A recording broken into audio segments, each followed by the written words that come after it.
మేడ్చల్ జిల్లా ఘట్కేసర్ మండలం అన్నోజీగూడలోని రాజీవ్ గృహకల్పలో సుమారు 2000 కుటుంబాలు నివాసం ఉంటున్నాయి.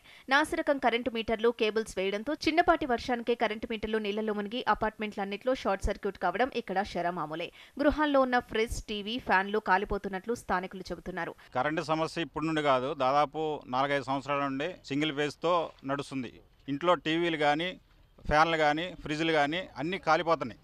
ఈ కరెంట్ అప్ అండ్ డౌన్ వలన కేబుల్ కూడా నాసిరకం కేబుల్ ఉన్నాయి. అయినా కానీ దాని గురించి కరెంట్ వాళ్ళు కానీ, కరెంట్ అధికారులు కానీ ఎవరు పట్టించుకోవట్లేదు. ఒక్కో ఇంటికి 1000 రూపాయల నుంచి 5000 వరకు కరెంటు బిల్లులు వస్తున్నాయని ఆవేదన వ్యక్తం చేస్తున్నారు. కరెంట్ బిల్లు మాకు ఎక్కువ వస్తుంది. 2752 రూపాయలు వచ్చింది ఈ నెల. పోయిన నెల 800 వచ్చింది. అంతకుముందు 600 ఇట్లా వస్తుండే కట్టుకుంటూ వస్తున్నాము. 2006 నుంచి ఇట్లనే వస్తుంది మాకు.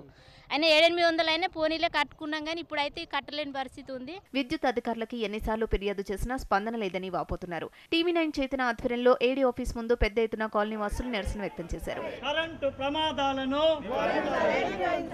ఆ పాత కేబుల్ని తీసుకొచ్చేసి వాళ్ళు పునరుద్ధరణ చేసి రిపేర్ చేసి అలాగే కొనసాగించడం జరుగుతున్నది. అక్కడ గ్రామ పంచాయతీ కానీ, అధికారులు కానీ, లోకల్ ఉన్నటువంటి ఎమ్మెల్యే గారు కానీ అనేక మార్లు విన్నవించుకున్నా కానీ ఇక్కడ అధికారులకు, కరెంటు డిపార్ట్మెంట్కు, ఏఈకి, లైన్మెన్లకు విన్నవించుకున్నా కానీ పట్టించుకోకుండా అదేవిధంగా ముద్దుబారినట్టుగా వాళ్ళు ప్రవర్తిస్తున్నారు. గతంలో కరెంటు మీద ఎన్నోసార్లు ఏఈకి కూడా ఇక్కడ మండల ఆఫీస్కి వచ్చి, కరెంట్ ఆఫీస్కి వచ్చి కూడా మేము వినతి పత్రాలు ఇచ్చాము. ఆ వినతి పత్రాలకు పరిమితంగానే అయిపోయింది, కానీ ఇంతవరకు పట్టించుకున్న పాపాన పోలేదు. గతంలో రాజీవ్ గురుకల్ప అన్నోజీగూడ నుండి అనేక సార్లు వినతి పత్రం ఇచ్చాము, ఏఈకి ఇచ్చాము. ఎప్పుడు చూసినా కానీ ఈ నాసిరకం కేబుల్ని తీసివేయడం లేదు. నాసిరకం కేబుల్ వచ్చింది, షాక్ కొడుతుందని మేము ఏదైనా కంప్లైంట్ చేస్తే వాళ్ళు వచ్చేసి దాన్ని కేబుల్కు ప్లాస్టర్ చుట్టేసి 3 ఫేజ్ ఉన్న కరెంట్ని సింగిల్ ఫేజ్ చేసిండు. దాంతోపాటు కరెంటు మాకు బాధ అవుతుందంటే కరెంటుతో పాటు నీటి కష్టాలు ఎదురైనాయి. ఏ బోరు కూడా నడవడానికి వీలు లేకుండా సింగిల్ ఫేజ్ చేస్తే బోర్లు ఉన్నాయన్నీ 3 ఫేజ్ కాబట్టి నీరు అందక మాకు వదిలేదే గ్రామ పంచాయతీ వాళ్ళు 4 రోజులకు ఒక్కసారి. దానివల్ల ఈ నీళ్లు లేక తెల్లారితే నీళ్ళు అయిపోతే, నీళ్లు లేక మేము బోర్ల కాడికి పోతే బోర్లు ఈ కరెంటు వలన ఆ బోర్లు ప్రాబ్లం అయ్యి బోర్లు నడవకుండా అయిపోయినాయి. కాలనీలో ఉన్న ప్రతి బ్లాకు చుట్టూతా కూడా కరెంటు కేబుల్ నాసిరకమైన దానివల్ల కరెంటు ఎర్త జరుగుతూ ఉంది.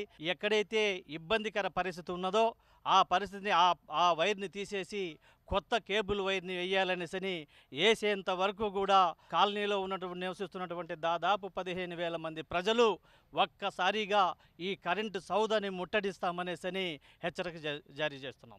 అధికారులు స్పందించి వారంలోగా కాలనీని సందర్శించి కరెంటు సమస్య పరిష్కరిస్తామని హామీ ఇచ్చారు. రాజీవ్ గురుకల్ప నుంచి కొంతమంది ప్రజలు వచ్చారండి. మరి ఏడీ గారు ఫీల్డ్కి వెళ్ళారు. అక్కడ కేబుల్ ప్రాబ్లం ఉంది ఏదైనా వాళ్ళు ఒక మెమోరాండం ఇచ్చారు. మా సార్ దృష్టికి తీసుకెళ్తాం. ఆయన గారు వచ్చినాక ఈ మెమోరాండం సార్కి మేము అందజేస్తాం.